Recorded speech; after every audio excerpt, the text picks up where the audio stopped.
Sabe, geralmente quando a gente pensa na implementação de uma nova política econômica, a imagem que vem à cabeça é algo incrivelmente burocrático, né? Uhum. Bem asséptico. Exato, tipo, talvez um grupo de engravatados numa sala fechada debatendo planilhas, ajustando taxas de juros, assinando uns papéis pesados. E aí, de repente, os jornais anunciam a grande mudança. Pois é, esse é o processo padrão que a história nos ensina a imaginar. Uma transição estritamente técnica, sabe? Resolvida no campo das ideias e da matemática. Mas e se a gente pegar essa planilha, rasgar em 1000 pedaços e jogar pela janela? Ah, e a conversa muda de figura. Sim, porque, tipo, e se a política econômica que supostamente salvou um país inteiro do abismo tivesse sido implementada não com debates parlamentares e acordos de cavalheiros, mas com gás asfixiante, fome calculada e uma repressão, assim, absolutamente implacável? Nesse cenário, nós abandonamos completamente o campo da burocracia e entramos no território da sobrevivência nua e crua. E é exatamente essa a anatomia de um colapso estatal que os nossos documentos de hoje vão revelar. Com certeza. Então, boas-vindas a quem nos ouve para mais esse mergulho profundo. A nossa missão hoje é desbravar um momento histórico que é, para dizer o mínimo, um barril de pólvora, que é a Rússia no ano de 1921. Um período caótico. Totalmente.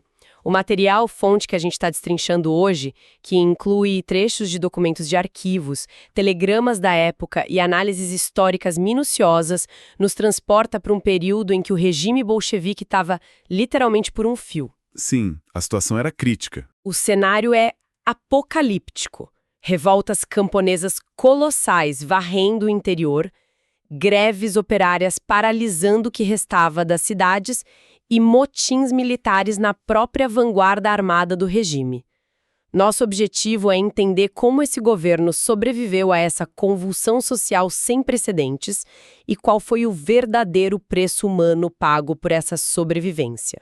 E olha, antes de abrirmos esses arquivos de vez, vale um rápido alinhamento sobre a nossa lente de análise hoje, tá? Claro, muito importante. Os documentos que nós estamos dissecando lidam com violência de Estado em escala industrial, fome em massa e ideologias extremas em choque. Então a nossa missão aqui não é tomar partido, seja de esquerda, de direita ou de centro. Não estamos aqui para julgar. Exato, nós não endossamos as visões políticas contidas no material. O nosso objetivo é puramente relatar e entender a mecânica dos fatos.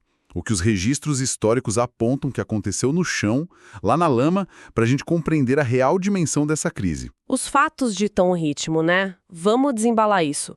O ano é 1921 e o país está ingovernável. Completamente. O texto relata protestos operários se multiplicando nos últimos centros industriais que ainda funcionavam, tipo Moscou, Petrogrado, Ivanovo-Voznesensk, Tula. A resposta do regime para tentar estancar essa sangria ficou conhecida historicamente como ANEP, a nova política econômica. Que, na teoria, substituía as brutais requisições de grãos no campo por um imposto em espécies mais flexível, certo? Isso. E a narrativa dos livros didáticos costuma dizer que isso trouxe um alívio imediato para o país. Só que a documentação mostra que essa narrativa é, na melhor das hipóteses, uma ilusão bem conveniente. Sério? Como assim? A história política dominante superestimou demais essa suposta ruptura de março de 1921. Criou-se esse mito de que a ANEP pacificou a Rússia num passe de mágica logo após o 10º Congresso do partido. Mas a realidade nos arquivos é muito, muito mais sombria. Nossa! A substituição das requisições pelo tal imposto em espécies foi uma medida desesperada, adotada às pressas sob a ameaça de um colapso total. Foi focada em acalmar o grupo que mais aterrorizava o governo naquele momento, que eram os camponeses armados. Entendi. Mas a paz civil não desceu dos céus. Até o verão de 1922, a violência continuou em níveis altíssimos. Espera. Se a ideia era apaziguar, como é que a violência continua desse jeito? A sensação que dá além do material é que eles decidiram trocar o rótulo de uma panela de pressão prestes a explodir, chamando de nova política, mas esqueceram completamente de desligar o fogo embaixo dela. É uma ótima analogia. Porque, tipo, o texto menciona táticas de pacificação que são difíceis de processar. Como é que o regime conciliava o anúncio de uma política de concessões econômicas com o uso de bombardeios de gás asfixiante contra povoados e o fuzilamento em massa de reféns para eliminar os chamados bandidos das florestas? A justificativa interna do regime era da guerra total pela sobrevivência da revolução. Para eles, qualquer resistência, mesmo que motivada puramente pelo desespero econômico, era classificada como uma ameaça existencial que precisava ser erradicada a qualquer custo. Caramba! E é nesse ponto que o texto introduz um elemento assustador da história, que é a Grande Fome de 1921 a 1922. A fome, segundo a análise dos documentos, não foi só uma tragédia gerada pelo clima ou por safras ruins. Ela foi usada a favor deles. Exatamente. Ela agiu como uma, aspas, aliada objetiva do regime. O texto até a chama de uma arma absoluta de pacificação. Nossa, essa expressão é muito pesada. Uma arma de pacificação. E o material aponta que o mapa dessa grande fome coincidia quase milimetricamente com as zonas onde as requisições governamentais de grãos tinham sido mais implacáveis. E onde as revoltas camponesas eram mais fortes. Pois é, pense na biologia e na psicologia da inanição por um segundo. Tá. Quando uma comunidade inteira entra num estágio de inanição profunda, a capacidade física e mental de organizar uma resistência política, uma guerrilha armada, simplesmente desmorona. As pessoas param de lutar por pautas abstratas, tipo eleições livres ou liberdade de comércio. Sim, o foco vira totalmente a sobrevivência. Exato. Elas passam a concentrar cada caloria restante na busca por um pedaço de pão ou até cascas de árvore. A fome quebrou o ímpeto rebelde justamente onde a força militar do Estado estava falhando. Que terrível. E, de forma ainda mais calculista, o regime instrumentalizou essa tragédia para golpear outras instituições que consideravam pedras no sapato, sabe? Como a Igreja Ortodoxa e a inteligência, que haviam tentado criar comitês independentes de combate à fome. Nossa. E com as áreas rurais sendo sugadas até o limite absoluto, a consequência natural é uma explosão de fúria no campo. O texto destaca a província de Tambov como epicentro absoluto desse desespero. Tambov é o estudo de caso perfeito para a gente entender esse colapso. Sim, estamos falando dos celeiros de trigo da Rússia, a menos de 500 quilômetros de Moscou. E era um bastião histórico de um partido rival, o Partido Socialista Revolucionário, os SRs. Desde 1918, os camponeses da região já sofriam horrores com os destacamentos armados que vinham das cidades para confiscar alimentos. Mas em 1920, a matemática do governo perdeu de vez qualquer conexão com a realidade agrícola. Eles aumentaram a cota de requisição da província de 18 milhões para 27 milhões de puds de grãos. Um salto absurdo? Sim, e o detalhe crucial é que os camponeses já tinham reduzido a área plantada de propósito, porque eles sabiam que qualquer excedente seria roubado pelo Estado. Então, cumprir essa nova cota de 27 milhões não era apenas difícil, era literalmente uma sentença de morte matemática. Se eles entregassem tudo que o governo exigia, não sobrariam sementes para o próximo plantio, nem comida para manter as próprias famílias vivas durante o inverno. Exato. Não tinha como fechar essa conta. E o estopim inevitável dessa tensão acontece em agosto de 1920, num burgo chamado Kitrovó. Os relatos nos documentos são brutais. Os destacamentos governamentais entravam nas casas saqueando tudo, até travesseiros e utensílios de cozinha.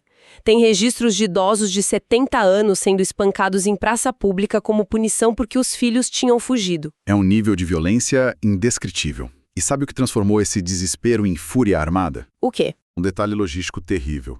Os camponeses eram obrigados a entregar seus últimos grãos sob a mira de fuzis, apenas para ver esse mesmo alimento apodrecendo ao ar livre nas estações de trem locais. Meu Deus, por quê? Porque o sistema ferroviário russo tinha colapsado. Não havia carvão, não havia trens funcionando. A comida pela qual eles estavam sendo mortos não estava nem chegando a quem precisava nas cidades. É de enlouquecer qualquer pessoa. E é desse caos absoluto que surge a figura de Alexandre Stepanovich Antonov, né? Ele monta um exército paralelo que chega a 50 mil homens. Mas, 50 mil homens armados não surgem do nada. Definitivamente não. Como é que um ex-chefe de milícia consegue organizar, alimentar e comandar uma força desse tamanho, bem debaixo do nariz de um governo totalitário? O segredo é que o Antonov não era um reacionário czarista, o que complicava bastante a narrativa do governo. Ele era um ex-militante socialista revolucionário que conhecia as táticas do Estado por dentro. Ah, ele sabia como o sistema funcionava. Exatamente. Ele estruturou esse exército com uma rede de inteligência espantosamente sofisticada.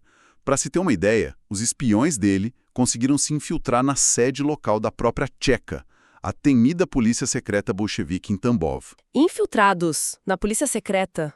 Nossa. Sim, ele antecipava os movimentos das tropas. E tem mais. O movimento tinha um programa político muito claro. Eles exigiam o fim das requisições, a volta do comércio livre de alimentos e eleições livres. Isso deve ter gerado um pânico palpável em Moscou. Tanto que Lenin escreve uma carta a Dzerzhinsky, o chefe nacional da Tcheca, ordenando que o movimento fosse esmagado, aspas, da maneira mais exemplar possível. Eles não podiam tolerar isso. Eles decidem mandar 100.000 homens para Tambov. Mas tem uma decisão tática aqui que me chama muita atenção. Eles enviaram majoritariamente tropas especiais e cadetes comunistas, evitando ao máximo o uso do Exército Vermelho regular. Por que não usar o exército oficial para isso? Porque o Exército Vermelho era composto esmagadoramente por camponeses conscritos. A liderança bolchevique tinha um medo aterrorizante, e olha, muito justificado, de que se eles mandassem soldados camponeses atirarem em agricultores que estavam defendendo suas famílias da inanição, o exército inteiro iria se amotinar e mudar de lado. Faz todo sentido. A base do regime estava rachando por dentro. Exatamente. E o problema não se restringiu a Tambov. Com o sul esgotado e em chamas, o governo tentou extrair grãos da Sibéria Ocidental. E adivinha? As cotas exigidas da Sibéria em 1920 foram calculadas com base nos níveis de exportação de cereais do ano de 1913. Deixa eu tentar visualizar o tamanho desse absurdo econômico. Eles fixaram cotas baseadas em 1913? Isso seria como a Receita Federal bater na nossa porta hoje e exigir o pagamento de impostos baseados no faturamento de uma megacorporação de 10 anos atrás. Ignorando completamente que o país passou por uma guerra mundial, uma guerra civil e que a nossa fazenda acabou de pegar fogo. Sim, não é apenas cegueira ideológica, é impossível no plano físico. Ninguém conseguiria produzir os volumes do auge do Império Russo em tempos de paz. E a consequência lógica de uma exigência impossível é a rebelião total. A Sibéria pegou em armas. Os camponeses siberianos formaram um exército popular enorme, chegaram a tomar cidades importantes como Tobolsk logo no início de 1921. E aí vem o golpe mais letal. Sim, o corte da ferrovia Transiberiana. O governo de Moscou simplesmente perdeu o controle de um território gigantesco, maior que a França. E aqui a engrenagem do colapso se completa, né? Se as rotas na Sibéria estão cortadas e se os trens de Tambov estão parados com grãos apodrecendo sob a chuva, a consequência inevitável deságua no oeste, diretamente nos grandes centros urbanos de Moscou e Petrogrado. O que acontece com uma cidade quando seu suprimento de comida entra em guerra contra o governo? A cidade congela e morre. O cenário urbano no começo de 1921 descrito nos documentos é de um verdadeiro apocalipse industrial. As locomotivas estavam mortas nos pátios. As fábricas sem combustível nenhum. Exato, fecharam as portas para o inverno russo extremo. Os operários, desesperados e sem salário, começaram a desmontar fisicamente as próprias máquinas que operavam. Eles roubavam engrenagens e peças de metal para viajar até os vilarejos vizinhos e tentar trocar isso por farinha ou batatas. A própria classe operária devorando as fábricas para sobreviver. E então, em 21 de janeiro de 1921, o governo toma uma decisão que acende o pavio de vez nas cidades. Eles cortam a ração oficial de pão em 1/3. Uma sentença cruel. Operários que já estavam subnutridos e trabalhando no frio perdem uma fração gigantesca da pouca energia que tinham. E, obviamente, isso desflagra greves gerais em fevereiro. E a resposta do Estado não demora. Em 24 de fevereiro, a Tcheca abre fogo contra manifestantes operários desarmados, matando vários deles. E o medo toma conta da cúpula do governo de uma forma que a gente raramente vê documentada. O Zinoviev, que era a autoridade máxima em Petrogrado, envia um telegrama a Lenin implorando por reforços de tropas confiáveis. Sim, ele estava em pânico. Ele avisa que a guarnição militar da cidade estava se recusando a atirar nos grevistas e que os soldados começavam a confraternizar com os operários. As palavras dele no telegrama são claríssimas. Ele diz tipo, se essas tropas não chegarem nas próximas horas, nós seremos invadidos. O cordão de isolamento militar em torno da liderança estava simplesmente derretendo. O que nos leva ao dia 28 de fevereiro e ao evento que aterrorizou o governo mais do que qualquer exército estrangeiro. O mutim de Kronstadt, a lendária base naval no Golfo da Finlândia que protegia Petrogrado. Um ponto de virada histórico. Os marinheiros dos encouraçados Sebastópolo e Petropavlovsk aderem às greves. Mas a ironia dessa situação grita pelos documentos, sabe? O Zinoviev foi rápido em rotular esses marinheiros amotinados de extrema-direita, usando aquele termo pejorativo sem negros. Mas, quando nós lemos a lista real de exigências que esses marinheiros publicaram, olha, é impressionante. Eles pediam voto secreto, o fim das requisições no campo, igualdade no tamanho das rações e liberdade de expressão e de imprensa. E vale frisar, para quem? Exatamente. Expressamente direcionada para operários, camponeses, anarquistas e partidos socialistas de esquerda. Era o oposto absoluto de uma pauta de direita. Aqui está a grande ironia. Esses marinheiros não eram anti-revolução. Eles eram a própria vanguarda dela. Certo? Estavam pedindo liberdade para os trabalhadores. A leitura que você fez aponta exatamente para a raiz do pânico do regime. O perigo de Kronstadt não era apenas o fato deles terem canhões navais apontados para a cidade. O perigo era puramente ideológico. Como assim? É que se um general do exército branco, ligado ao tsarismo, ataca o regime, você chama de contra-revolução burguesa e a sua base política entende.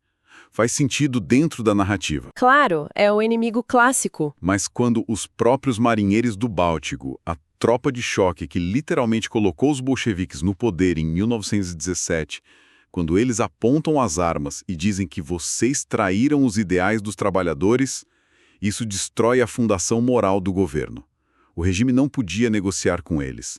Precisava carimbar o rótulo de extrema-direita para justificar o massacre que viria a seguir. E a repressão é montada com uma frieza tática que impressiona. O material detalha que, antes de atacar a base militar, a Tcheca iniciou uma onda de prisões em massa dentro de Petrogrado, capturando milhares de operários desarmados. Tudo isso só para garantir que os marinheiros de Kronstadt não tivessem nenhuma rede de apoio na cidade. Uma vez isolados, o general Tukhachevsky comanda o ataque final sobre o gelo do Mar Báltico, esmagando a rebelião em março. E os números da vingança que os arquivos agora revelam são avassaladores. Apenas nos 3 meses seguintes à queda de Kronstadt, foram registradas mais de 2.000 condenações formais à morte e milhares de prisões. É um massacre. Mas o destino dos que tentaram escapar é o que revela a verdadeira face do aparato penal em formação ali. Eu confesso que a parte dos sobreviventes é de revirar o estômago. O texto relata que muitos marinheiros conseguiram fugir a pé pelo mar congelado em direção à Finlândia. Algum tempo depois, o governo soviético prometeu uma anistia para quem voltasse.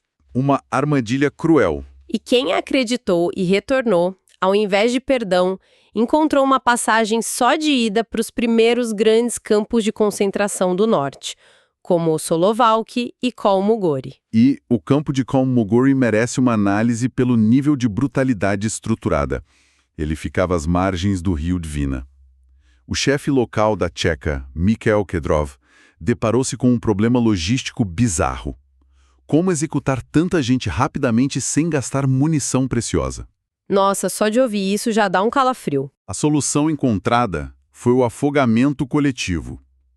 Prisioneiros, incluindo os marinheiros iludidos pela anistia e camponeses capturados em Tambov, eram amarrados em grupos, pedras pesadas eram atadas aos seus pescoços e eles eram empurrados das balsas direto para as águas congelantes do rio Dvina. Que horror!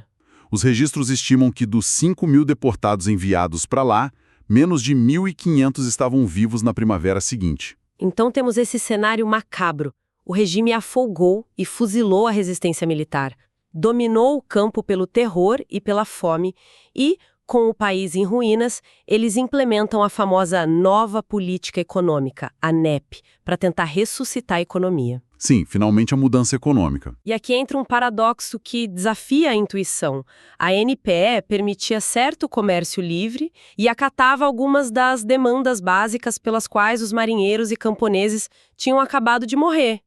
Se o governo agora estava adotando a política econômica mais flexível que a oposição pedia, a lógica diz que a repressão política contra essa oposição deveria relaxar, correto? Afinal, eles venceram o debate. Seria o lógico. Mas a mecânica do poder autoritário funciona exatamente na direção oposta. A adoção da NPE marcou o início de uma repressão ainda mais feroz contra a oposição política de esquerda, moderada, especialmente os mencheviques e os socialistas revolucionários. É mesmo. Sim. Em fevereiro de 1921, Dzerzhinsky ordenou prisões em massa de intelectuais e líderes sindicais dessas correntes. Pera, deixa eu ver se a lógica fecha.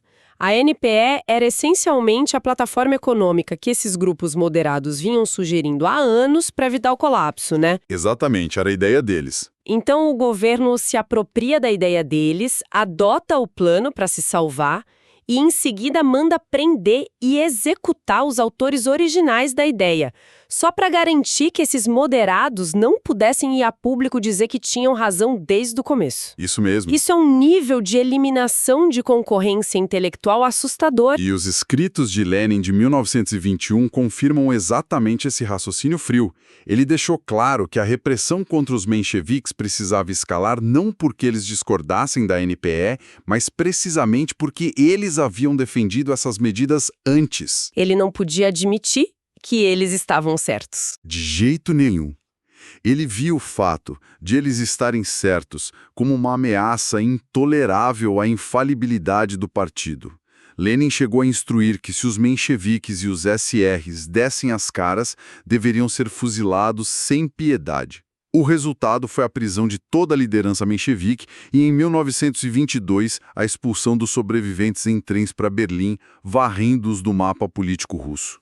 Enquanto os intelectuais eram banidos para Berlim, os operários comuns não tiveram a mesma sorte, digamos assim. O país precisava de carvão e aço, mas a economia estava rodando a ridículos 10% da capacidade de 1913. O governo não podia se dar ao luxo de ter trabalhadores descansando ou exigindo direitos num cenário desses. E aí que mergulhamos no que o texto descreve, sem meias palavras, como escravidão industrial na bacia do Donbas. O Donbas era o coração industrial da região, responsável por 80% do carvão e do aço. O regime despachou Piatakov, um aliado de Trotsky, com plenos poderes para aplicar uma militarização muito severa do trabalho. Ele impôs uma disciplina militar às minas e fábricas. E ele conseguiu aumentar a produção com isso? Sim, conseguiu. Mas os métodos e o custo humano desconstroem qualquer ilusão de emancipação operária. Porque as regras que o Piatakov implementou em Donbas parecem ter saído de um pesadelo distópico. Faltar ao trabalho não era apenas uma infração disciplinar. Passou a ser considerado sabotagem contra o Estado. E a punição para sabotagem era campo de concentração ou pena de morte. Uma loucura, total. A documentação aponta que 18 mineiros foram efetivamente fuzilados sob a acusação de parasitismo agravado. E isso tudo enquanto a jornada de trabalho era esticada, incluindo domingos, usando os cartões de racionamento de comida como pura chantagem contra as famílias. E a realidade material por trás dessa chantagem era chocante.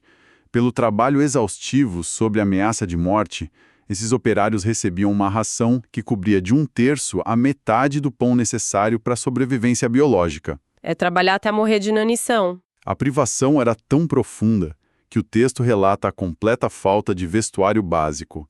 Em algumas minas, os operários de um turno eram obrigados a compartilhar um único par de sapatos com um turno seguinte. Nossa! Um mineiro emergia das profundezas, exausto, no frio terrível, e tinha que entregar seus sapatos molhados para o colega que estava descendo para a próxima jornada. A escassez reduzindo o ser humano a engrenagens intercambiáveis, mas a crueldade atinge o seu ápice em junho de 1921, O Piatakov, olhando para as planilhas de racionamento, decide que as cidades mineiras têm bocas demais para alimentar. E toma uma decisão terrível. Ele então ordena a expulsão física das áreas industriais de qualquer membro das famílias que não estivesse ativamente trabalhando nas minas. Crianças pequenas, idosos, doentes, todos foram classificados pela burocracia como peso morto. É a desumanização completa. Os cartões de racionamento dessas pessoas foram sumariamente confiscados. A mensagem do Estado era cristalina, sabe? Ou você trabalha até desmaiar com os sapatos divididos do seu colega, ou você assiste a sua família inteira morrer de inanição do lado de fora dos portões da fábrica. E se a gente fosse sintetizar o peso dessa nossa análise de hoje, os documentos que percorremos arrancam a máscara de um mito muito duradouro. A nova política econômica, aclamada por muito tempo como uma virada genial e pacífica, não brotou de uma epifania benevolente ou de um planejamento humanitário. Longe disso. Ela nasceu do pânico de um regime encurralado, apavorado pela força de marinheiros que cobravam coerência, de operários esfomeados e de camponeses dispostos a morrer lutando por seus celeiros. A resposta estatal foi uma engenharia macabra. Que engenharia! Cedeu-se o mínimo no campo econômico, apenas o suficiente para evitar o aniquilamento total, enquanto se aplicava o grau máximo de terror político, execuções e militarização do trabalho, para garantir que nenhuma voz dissidente restasse de pé. É uma aula perturbadora sobre as ferramentas extremas que o poder absoluto utiliza para garantir a própria sobrevivência quando se vê diante do precipício. E isso nos deixa com um pensamento fundamental para a nossa audiência carregar após encerrarmos essa exploração. Qual seria? O material enfatiza o uso consciente da fome de 1921 e 1922 como uma tática de erradicação de inimigos. Se expandirmos essa lógica para a história global e olharmos para o comportamento das enormes burocracias de Estado até os dias de hoje, Faz sentido. diante de uma crise colossal de abastecimento ou de um desastre natural paralisante, até que ponto a estrutura estatal genuinamente vê a tragédia como um problema humano urgente a ser resolvido, ou como a oportunidade perfeita e silenciosa para centralizar o controle e deixar que a própria catástrofe elimine as resistências políticas de uma vez por todas. Que reflexão, uma reflexão que muda totalmente a forma como a gente olha para as manchetes de qualquer grande crise, né? Quero agradecer demais a quem nos ouve por nos acompanhar em mais essa investigação a fundo pelas páginas mais complexas da história. E olha, da próxima vez que anunciarem uma grande e reluzente mudança na política econômica de cima para baixo, vale lembrar que muitas vezes a embalagem nova não apaga a brutalidade das negociações que aconteceram nas sombras. Até a nossa próxima análise.